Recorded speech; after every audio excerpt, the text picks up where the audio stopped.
69,000 लड़के देख रहे हैं, 600 दिन से बैठे लाठी खा रहे बेचारे। लाते खाने लायक है सब। कैसे? झंडा जब पीला ये गाली देते हैं, गाली सुनते हैं, ये इनका संस्कार है, इनका कल्चर है। लेकिन बेरोजगार नौजवान के रुपया कहाँ से आया, तो इनका हिसाब क्या देंगे? हिसाब न देना पड़े, ईडी और सीबीआई का सामना न करना पड़े, इस वजह से ये पलटी मार करके चले गए। भारतीय जनता पार्टी के एनडीए के जितने देश के भ्रष्टाचारी हैं, अगर बाहर हैं तो उनके खिलाफ सीबीआई और ईडी की जांच हो रही। अगर भारतीय जनता पार्टी में चले गए तो वह उनके वॉशिंग मशीन में वो साफ होकर के, चाहे वो अजीत पवार हो, चाहे अशोक चौहान पढ़ करके उनका बेटा। अब अखिलेश यादव जी को अरविंद यादव कुछ कहें, ये तो सूर्य को दीपक दिखाने जैसा है, या सूर्य के ऊपर थूकने जैसा है कि वह थूक उन्हीं के मुंह पर आकर के अपमानित किए हैं। इसकी सजा उसे मिलेगी, उन्हें मिलेगी। इसकी सजा आने वाले लोकसभा के चुनाव में, जहां से भी माननीय ओम प्रकाश राजभर चुनाव लड़ेंगे या उनका बेटा चुनाव लड़ेगा, यही बेरोजगार नौजवान उनके इस चीजों का हिसाब लेगा। नमस्कार, मैं मनीष कुमार भारद्वाज। इस समय मैं एक ऐसे विषय पर बात करूंगा, कहीं ना कहीं सोच सुनने के बाद मैं भी हैरान था, परेशान था कि आखिर में युवाओं के बारे में ऐसा कैसे कोई कह सकता है। राजनीति में तो कोई एक दूसरे को भला बुरा कह देते हैं। पहले इन चीजों को सुनिए ओम प्रकाश राजभर को। 69,000 लड़के देख रहे हैं, 600 दिन से बैठे लाठी खा रहे बेचारे। लाते खाने लायक है सब। कैसे? झंडा जब पीला का नाम झंडा लगा ले। आप देख सकते हैं इनकी बिगड़े बोल लाते खाने लायक हैं। और बेरोजगारों के लिए, जो शिक्षक भर्ती के लिए लगातार ये धरने पर बैठे हैं, अपना हक के लिए बैठे हैं, ये वोट पाने के लिए नहीं। लेकिन इनकी हमारे साथ हैं तिवारी जी, जो दो बार से जिला पंचायती सदस्य बलिया से रह चुके हैं। सबसे पहले आपका स्वागत है। धन्यवाद। क्या कहेंगे ओम प्रकाश राजभर, जो इस तरीके से इनके बोल जो बिगड़ रहे हैं? देखिए, माननीय ओम प्रकाश राजभर जी एक माननीय सदस्य विधानसभा हैं, पूर्व मंत्री भी हैं, मंत्री रहे हैं और मंत्री बनने वाले हैं। लगातार मीडिया के माध्यम से हम लोग भी सुनते हैं कि मंत्री बनने वाले हैं, आज शपथ होगा, कल शपथ होगा, पता नहीं कब शपथ होगा। तो एक बड़े नेता हैं और एक पार्टी के राष्ट्रीय अध्यक्ष हैं, इस तरह की ओछी बात नहीं कहनी चाहिए। लेकिन ये दोनों बाप बेटा इस तरह की ओछी बयान, ओछी बात कहने के लिए मशहूर हैं। लेकिन नेताओं के बारे में, पार्टियों के बारे में कुछ कहते हैं तो बात समझ में आती है। ये गाली देते हैं, गाली सुनते हैं, ये इनका संस्कार है, इनका कल्चर है।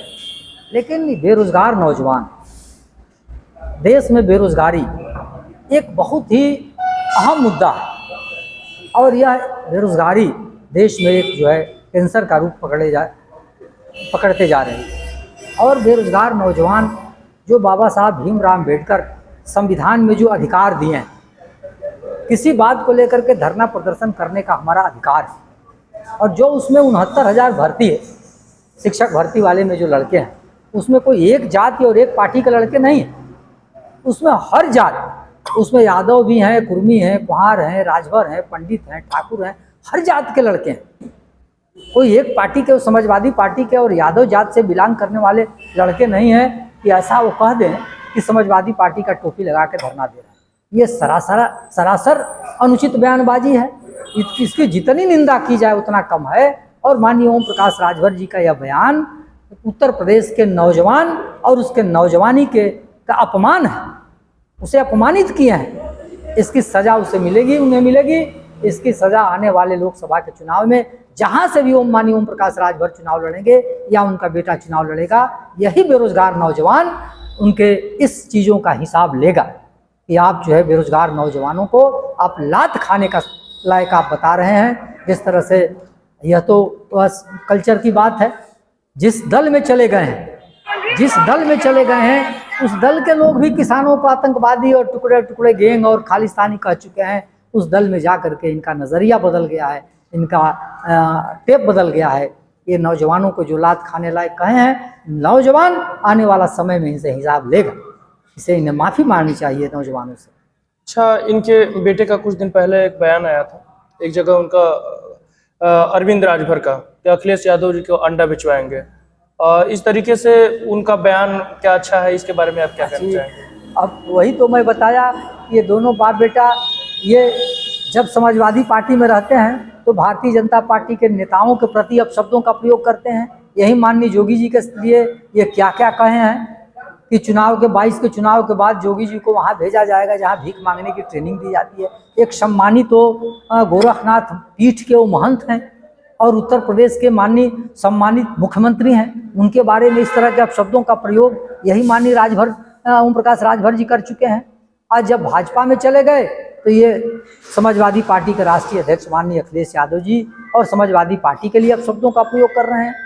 अब कहा जाता है कि बाप तो बाप, बेटा उससे बढ़ कर के। एक भोजपुरी में कहावत कही जाती है कि एक लड़का सड़क पर चौराहे पर पेशाब कर रहा था तो लोग सोचे, पकड़ के ले गए कि चलिए इसके बाप से शिकायत करेंगे कि देखो तुम्हारा बेटा चौराहे पर पेशाब कर रहा है। वहाँ गए तो देखे कि बाप तो छत पर से मुड़ेरी पर बैठकर खड़ा होकर के पेशाब कर रहा है। तो लोग कहे चलो भाई बेटा से बाप बड़ा है तो क्या इसे शिकायत करना है। तो ये जैसा बेटा बाप उससे बढ़ कर के उनका बेटा। अब अखिलेश यादव जी को अरविंद यादव कुछ कहें, ये तो सूर्य को दीपक दिखाने जैसा है या सूर्य के ऊपर थूकने जैसा है कि वह थूक उन्हीं के मुंह पर आकर के पड़ेगा। वह अखिलेश यादव पर नहीं पड़ेगा, वो अरविंद यादव के ही मुंह पर उनका थूक पड़ेगा। साथियों, अब जो है लगातार बीजेपी के साथ है, कहीं बार बार फेरबदल कर रहे हैं, कहीं डर के मारे ईडी सीबीआई के चलते। लोगों का ये भी कहना है कि ईडी सीबीआई के चलते डर के मारे फिर बीजेपी में चले गए। एकदम 100% आपका यह कहना सही है। 100% आप हमारा नहीं, लोगों का कहना है। 100% यह लोगों का कहना सही है। आज जितने देश के भ्रष्टाचारी हैं, अगर बाहर हैं तो उनके खिलाफ सीबीआई और ईडी की जांच हो रही है। अगर भारतीय जनता पार्टी में चले गए तो वह उनके वॉशिंग मशीन में वो साफ होकर के, चाहे वो अजीत पवार हो, चाहे अशोक चौहान हो, चाहे शुभेंदु अधिकारी हो, चाहे आज देखिए बीएसपी का भी स्थिति। बीएसपी भी उनके जब जनवरी में एक चर्चा आ गई बड़ी तेजी से कि बीएसपी इंडिया गठबंधन में शामिल हो। जब ही ये चर्चा तेज हुआ तभी स्मारक घोटाला के समय एमडी एक सीपी सिंह हुआ करते थे, उनके ठिकानों पर छापा पड़ गया।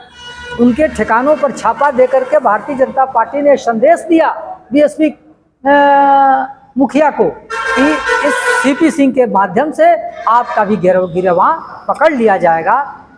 अगले दिन बयान आ गया कि मैं अकेले लड़ूंगा। तो ये ठीक उसी तरह से ये माननीय ओम प्रकाश राजभर ये भी तो टिकट बेच करके जिला पंचायत से लेकर के नगर पालिका से लेकर विधानसभा से लेकर के लोकसभा तक टिकट बेच करके और कई 100 करोड़ रुपया भी इकट्ठा कर लिए होंगे। तो इनसे भी कल ईडी और सीबीआई पूछेगी कि रुपया कहाँ से आया, तो इनका हिसाब क्या देंगे। हिसाब न देना पड़े, ईडी और सीबीआई का सामना न करना पड़े, इस वजह से ये पलटी मार करके चले गए भारतीय जनता पार्टी के एनडीए के खेमे में और जाकर के उनका बोलने लगे। और समाजवादी पार्टी का कार्यकर्ता अभी चुनाव के समय में समाजवादी पार्टी के मुखिया अखिलेश यादव जी पर सीबीआई का नोटिस आया है। समाजवादी पार्टी के कार्यकर्ता वो जानते नहीं है समाजवादी पार्टी, ये तो इनका अब जन्म हुआ है, हाल में न जन्म हुआ है। समाजवादी पार्टी आज़ादी के समय से अंग्रेजों के खिलाफ संघर्ष की, कांग्रेस से भी लड़ती रही।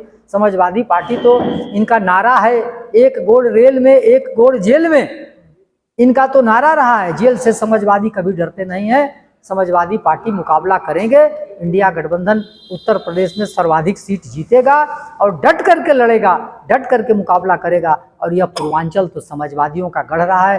गाजीपुर में विधानसभा में सफाया हो गया, आजमगढ़ में सफाया हो गया, बलिया में 3 सीट जीते हैं। बलिया का लोकसभा सीट जबरदस्ती भारतीय जनता पार्टी ने हरा दिया। हम बलिया भी जीते थे, गाजीपुर जीते थे और फिर जीतेंगे।